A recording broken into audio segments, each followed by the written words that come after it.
मंगोलियाचे राष्ट्राध्यक्ष खुरेल सुकुकना आज नवी दिल्लीत पंतप्रधान नरेंद्र मोदी यांची भेट घेऊन करणार द्विपक्षीय चर्चा.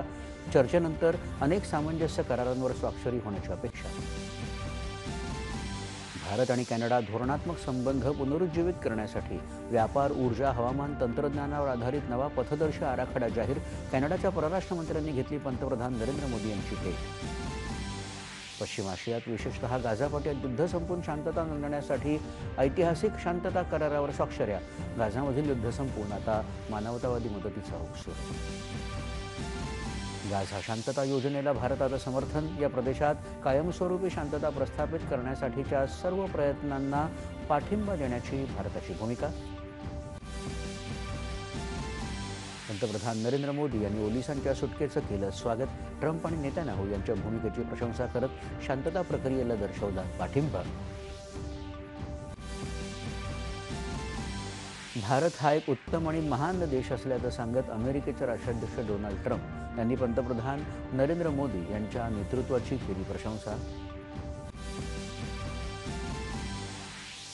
सीमापार दहशतवाद आणि बालहक्कांच्या गंभीर उल्लंघनांसाठी संयुक्त राष्ट्रांच्या महासभेत भारताच्या शिष्टमंडळाची पाकिस्तानवर जोरदार टीका.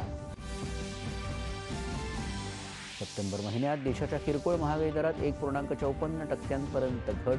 गाठला 8 वर्षातला नीचांकी स्तर. स्थानिक स्वराज्य संस्थांच्या निवडणुकीत महायुतीला यश मिळेल असा विश्वास व्यक्त करत कोणतीही योजना बंद होणार नसल्याचं मुख्यमंत्र्यांनी केलं स्पष्ट. एसटी कर्मचाऱ्यांना 6,000 रुपये दिवाळी बोनस आणि थकीत वेतनाचा हप्ता म्हणून दिवाळीपूर्वी 12,500 रुपये मिळणार. एकनाथ शिंदे यांची घोषणा.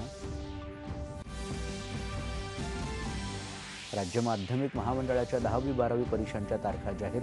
12वीची परीक्षा 10 फेब्रुवारी तर 10वीची 20 फेब्रुवारीपासून होणार सुरू. आणि दिल्लीत सुरू असलेल्या दुसऱ्या क्रिकेट कसोटीत वेस्ट इंडिज विरुद्ध दिवस अखेर भारताच्या 1 बाद 63 धावा. विजयासाठी 58 धावांची गरज.